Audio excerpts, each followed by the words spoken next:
प्रिय प्यारे परिवार, प्रिय प्यारे भाइयों बहनों, बच्चों व युवाओं, मैं अमरदीप पीयूष मड़की हूँ। आज जून का 10वां दिन है, वर्ष का सामान्य 10वां मंगलवार ही। अधखर का आशीर्वाद, नया सवेरा सीजन 2 का 14वां भाग। जिन बाइबल के वचनों का अर्थ बताया गया है वे इस प्रकार हैं। प्रधानमंत्री नरेंद्र मोदी ने शनिवार को नीति आयोग की 10वीं गवर्निंग काउंसिल की बैठक में राज्यों से क्षेत्रीय विकास योजनाओं को राष्ट्रीय विकसित भारत 2047 विजन के साथ जोड़ने का आह्वान किया, जबकि विपक्षी नेताओं ने वित्तीय स्वायत्तता और संसाधन विवादों के समाधान की मांग पर जोर दिया।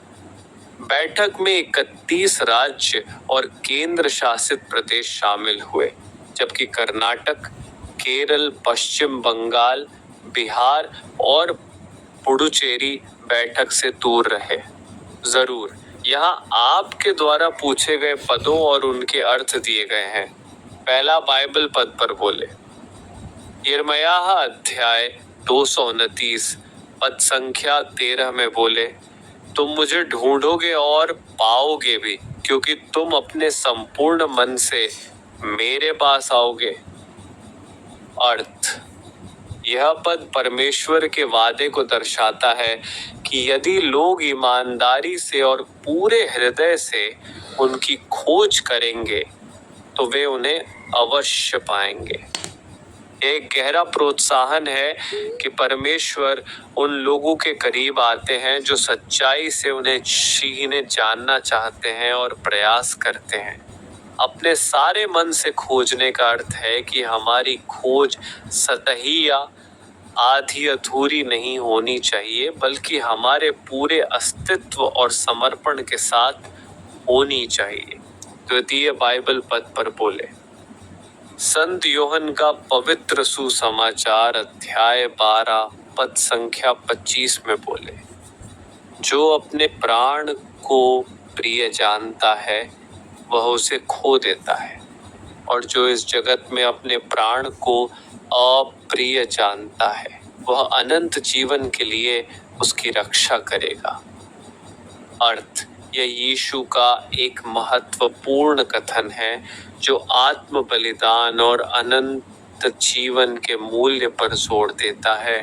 अपने प्राण से प्रेम रखता है का अर्थ है अपने वर्तमान जीवन, सुख और सुरक्षा को अत्यधिक महत्व देना और उन्हें बचाने की कोशिश करना। ऐसा व्यक्ति अंततः अनंत जीवन को खो देगा। इसके विपरीत, जो इस जगत में अपने प्राण से पैर रखता है का अर्थ है मसीह के लिए अपने स्वार्थों, इच्छाओं और सांसारिक मोह को त्यागना और परमेश्वर की इच्छा को प्राथमिकता देना। ऐसा व्यक्ति अनंत जीवन को प्राप्त करेगा। यह पद हमें सिखाता है कि सच्चा जीवन और अनंत आनंद आत्मत्याग और परमेश्वर के प्रति समर्पण में पाया जाता है। तृतीय बाइबल पद पर बोले।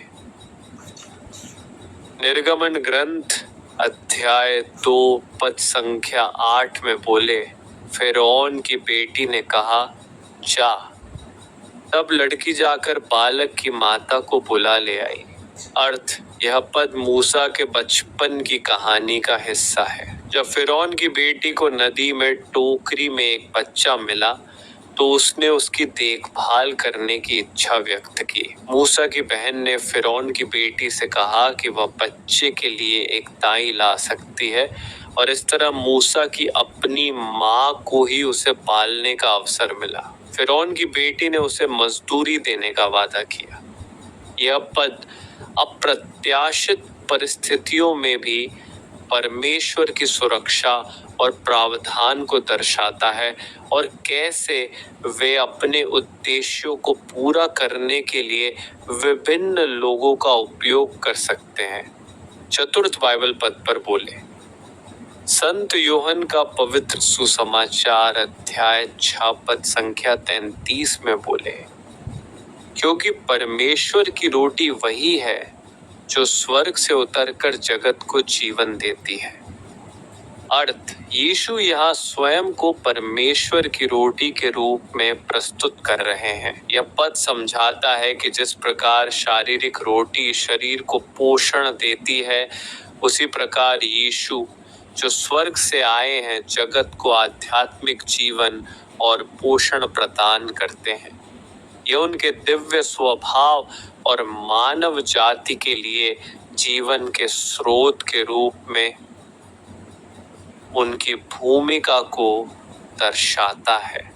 पंचम बाइबल पद पर बोले, संत मत्ती का पवित्र सुसमाचार अध्याय 5 पद संख्या 24 में बोले, परंतु मैं तुमसे यह कहता हूँ कि अपने बैरियों से प्रेम रखो और अपने सताने वालों के लिए प्रार्थना करो।